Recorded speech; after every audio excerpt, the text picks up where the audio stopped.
Alhamdulillah hari ini bertepatan dengan Syawal. Iya. Kira-kira awal pekan pertama Syawal lah. Iya. Nah, gimana selama Ramadan kemarin, Ustaz? Alhamdulillah lancar dan banyak pengalaman juga ya. Kita sampai keliling-keliling juga.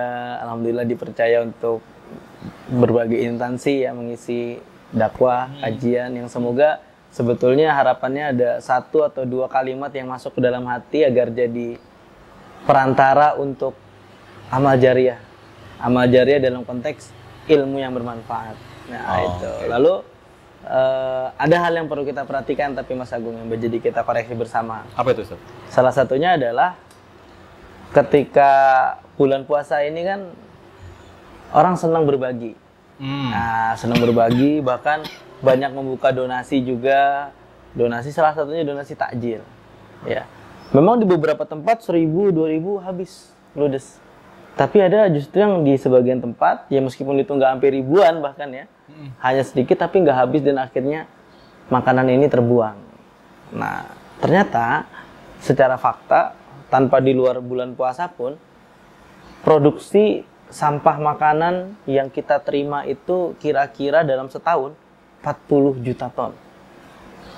Nah, ini kan luar biasa. Itu Indonesia maksudnya ya? Iya. Jakarta? Iya, 23 sampai 40 juta ton per tahunnya. Sampah makanan aja. Sampah makanan yang notabene sebenarnya bisa dikonsumsi maksudnya? Bisa dikonsumsi dan kalau misalkan ditanya lagi, oh berat sampah makanan kan bisa terolah, mudah gitu dan sebagainya. Ternyata secara faktanya yang bisa terolah itu salah satunya adalah sayur-sayuran yang bisa menjadi sesuatu yang baik ya gitu ya. Kalau sesuatu yang sudah menjadi minyak ya misalkan ya seperti olahan gorengan dan lain sebagainya itu tetap sulit secara terurainya. Nah, dampaknya apa ketika halal tabzir seperti ini atau mubazir seperti ini itu adalah meningkatnya pemanasan global.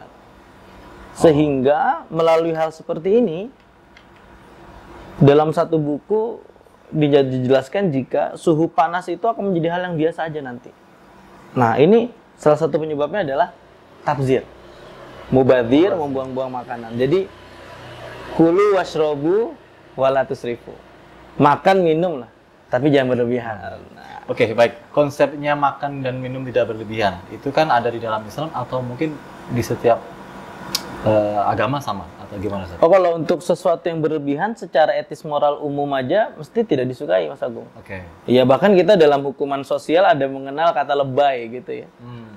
Orang berlebihan dikata lebay lo gitu. Nah, ini menunjukkan jika sesuatu yang berlebihan itu mesti tidak baik.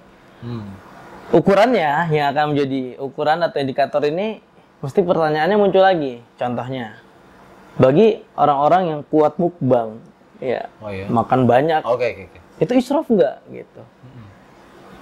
Dalam pandangan yang kami percaya adalah ukurannya berbeda. Bagi kita yang tidak sanggup, ya itu akan menjadi israf. Tapi bagi mereka yang sanggup, ya silahkan saja. Makan mie sampai 8-9 bungkus gitu ya. Tapi itu ada yang ini juga sih, yang kasus yang sampai ke rumah sakit dan lain ada. Nah, itu gitu. Berarti dia mengetahui sebetulnya dirinya nggak sanggup, tapi dipaksakan. Nah, itu masuk israf. Biasanya dalam hal ini ada beberapa metode atau cara mereka untuk cepat mengolah makanan yang sudah masuk ya, seperti dengan membakar kalori, pola olahraga dan sebagainya, memang harus diimbangi.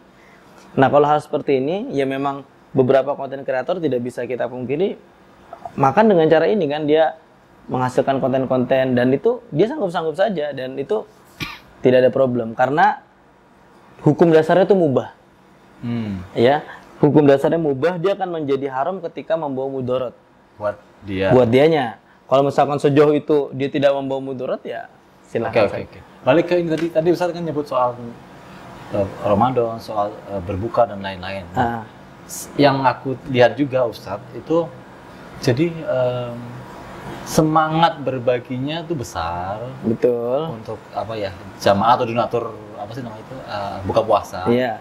Nanti tapi ada yang tidak diimbangin dengan semangat orang untuk berbuka puasa di masjid lah, katakanlah seperti itu. Jadi masuknya banyak, yang yang apa namanya, konsumennya itu nggak dikit. sebanyak itu. Jadi sisi lain karena ketika kemarin aku apa sih namanya jadi panitia katakanlah itu yang terjadi Ustaz. Nah itu sebaiknya seperti apa Ustaz? Diantarkan karena mau nggak mau daripada ditimbun tidak jadi manfaat yang mending diantarkan. Dan ini juga bisa sebetulnya menjadi solusi ketika kadang kita juga berdagang misalkan ya makanannya ada sisa banyak gitu, itu daripada dibuang yang mending dibagikan. Cuman kadang problem lanjutannya adalah ini berdasar pada cerita-cerita ya yang pernah saya tanyakan itu adalah kadang ada Mas yang orang biasa saya kasih sampai bosen katanya. Atau bahkan ada yang sengaja menunggu untuk dikasih. Nah ini kan tidak baik juga sebetulnya kalau sengaja menunggu untuk dikasih, apalagi dia sengaja tidak membeli karena udah nanti juga kalau nggak habis dikasih gitu. Itu oke lah kalau misalkan orangnya ikhlas yang mengasih, tapi seolah-olah kita kehilangan empati kalau seperti itu. Karena orang berdagang, orang jualan itu bukan sekedar mencari uang, tetapi dia menyelamatkan dirinya untuk tidak mengemis. Yang artinya secara marwah kekeluargaannya dia menjaga wibawa keluarganya untuk tidak menjadi keluarga yang peminta-minta. Nah kita hargai di situ. Makanya jangan sampai benar-benar nunggu gratisan. Nah kalau misalkan memang yang sudah disediakan secara gratis seperti takjil, harusnya lebih ringan untuk kita membagikan itu gitu. Nah sebenarnya pertanyaanku ke arah sini Ustaz. Kenapa gitu? Yang terutama yang masyarakat di aku hidup gitu. Kenapa nggak berbondong-bondong berbuka puasa di masjid yang memang menurut ini momennya Lebaran, momennya ayo kita ngeramein masjid dan lain-lain. Betul. Yang aku lihat justru apa gengsi, apa merasa kalau buka puasa di masjid jadi tanda kutip jadi nggak keren atau bagaimana gitu. Iya. Kalau seperti ini sebenarnya kita bisa tengok dari berbagai perspektif. Pertama, perspektifnya adalah dia ingin buka dengan keluarganya. Dan ini sesuatu yang tidak bisa kita larang. Karena satu ya keluarganya senang dia buka di rumah dan dia juga senang berbuka bersama keluarganya. Yang kedua, berbicara apakah masjid asik tidak asik, baru ini bisa kita bahas secara objektif. Sebetulnya masjid sebagai, dalam pandangan saya, pengennya sebagai pusat peradaban. Ya bisa menyajikan sesuatu yang menarik agar orang datang untuk berbuka di situ. Entah dengan kajian sebelum berbuka, entah dengan event-event apa sebelum berbuka, atau yang sudah kita lihat bertebaran di YouTube banyak program-program masjid untuk menjelang berbuka, itu kan akhirnya ramai. Karena dia harus punya tujuan lain selain hanya sekedar berbuka. Kalau misalkan tujuannya hanya sekedar berbuka, ya dimanapun dia bisa berbuka. Naik motor lanjut pinggir jalan, minum juga berbuka. Harus ada alasan kenapa dia harus ke masjid sebelum waktu maghrib. Nah itu programnya seperti apa? Diserahkan kepada masjid. Karena kalau kita teliti secara basisnya, misalkan kebutuhan masyarakat kan beda-beda. Mungkin di musola A masyarakatnya lebih butuh yang namanya sembako, ya buat bagi-bagi sembako. Ya di masyarakat B orang-orangnya senang kajian, buatlah kajian. Di masyarakat C masjidnya ternyata masyarakatnya lebih senang mengadakan event-event sifatnya yang keilmuan, misalkan kedokteran, sains dan sebagainya, adakanlah itu.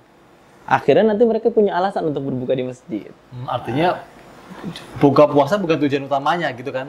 Ya, menjadi ada wasilahnya, ada perantaranya. Karena secara kaidahnya metode terkadang lebih penting dari tujuan utamanya tadi. Oke.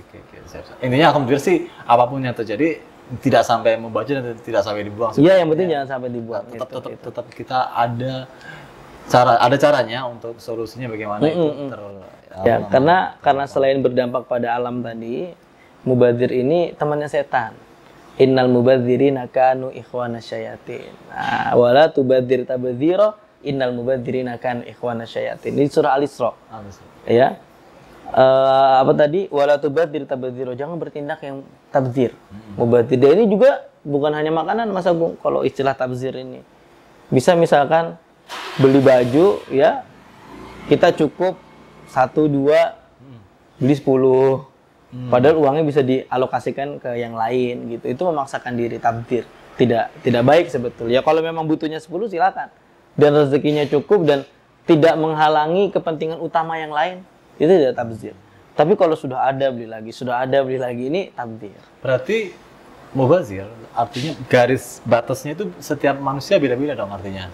Bisa seperti itu karena kalau bagi orang yang dia punya kecukupan lalu membeli sesuatu mungkin bisa dengan niat membantu atau memang lagi kepingin lalu pakaian-pakaian lamanya diberikan kan menjadi kebaikan juga. Yang penting tadi, seperti hidup kita kan nggak bisa menghirup napas aja. Oke, harus buang juga. Harus buang juga. Ada yang dihirup, ada yang dikeluarkan. Ada yang dihirup, ada yang dikeluarkan. Jadi itu supaya harta kita juga berjalan sirkulasinya dengan bagus. Kira-kira seperti itu. Oke, baik. Nah, terakhir Ustaz. Aku yakin Ustaz juga pasti udah berkali-kali ke Tanah Suci ya Ustaz. Nggak berkali-kali juga lah, 2 kali. Iya, oke lah, pernah lah.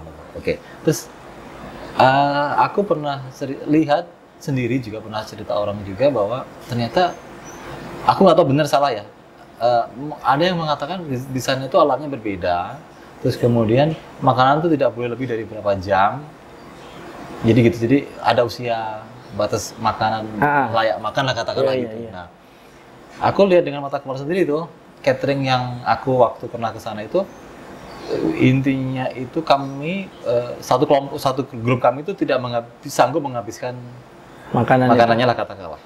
Gampangnya nasi deh. Itu kan dibagi pakai termos gitu kan. Nah, ada yang satu termos belum tersentuh sama sekali Ustaz. Tapi sudah secara waktu itu sudah melalui ambang batas itulah katakanlah. Nah, aku sih nggak tahu lah, tapi menyebutkannya intinya aku lihat memang itu nggak dikonsumsi. Gitu. Dibuang. Nah, itu gimana? Nah, ini kalau seperti ini biasanya pertimbangannya namanya QC ya, quality control dari hotel itu. Adapun memang kebijakannya seperti itu, ya perkara apakah itu nanti menjadi hal yang mubazir. Kalau air, kalau minuman itu masih mudah diserap ya. Tidak menjadi bekas atau sampah seperti itu. Ya kalau dipertanyakan lebih baik dikasih atau dibuang, tentu secara personal saya akan memilih lebih baik diberikan. Tapi kalau memang dalam quality control yang memang sudah dinyatakan jika sekian jam lebih, maka sudah tidak layak konsumsi ya, mending dibuang. Karena sudah tidak layak konsumsi. Soalnya ya memang dia disediakan untuk tamu yang ada di hotel itu kan. Berarti pertimbangannya Pak, mudorot, manfaat? Mudorot. Pertimbangannya mudorot karena sekalipun dikasih, dia akan tetap membahayakan gitu. Kalau nggak dibuang, jadi better dibuang daripada dikasih malah membahayakan. Nah gitu. Quality control sih intinya kalau di hotel seperti itu ya biasanya ada pengawasan kualitas, bahwasannya yang disajikan harus dalam kondisi terbaik.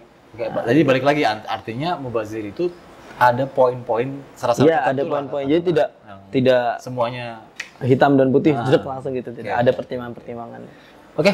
Baik, terakhir apa kira-kira Ustaz pesan-pesan buat teman-teman yang soal ini? Kalau misalkan kita butuh makan, kalau kita kadang lapar mata gitu, ambil secukupnya saja. Karena sebetulnya dengan 3 atau 4 suap juga sepertinya perut sudah tercukupi supaya kita tidak banyak membuang makanan. Karena pekerjaan ini dilakukan secara kolektif loh. Kalau misalkan kita nggak menghabiskan, yang membuang sampah bukan kita doang, kali sekian ratus orang, akhirnya ujungnya jadi banyak. Dan karena kita melihatnya piring sendiri ya, tidak melihat piring orang lain, kerasanya sedikit. Tapi ketika sudah nyampe di tempat pembuangan sampah, baru kerasa. Oh ternyata ini nih hasil kerjasama kita yang tanpa disepakati gitu kan. Kerjasamanya sih nggak janjian, ayo tidak menghabiskan makanan, tetapi secara kumpulan sampahnya nanti baru berdampak.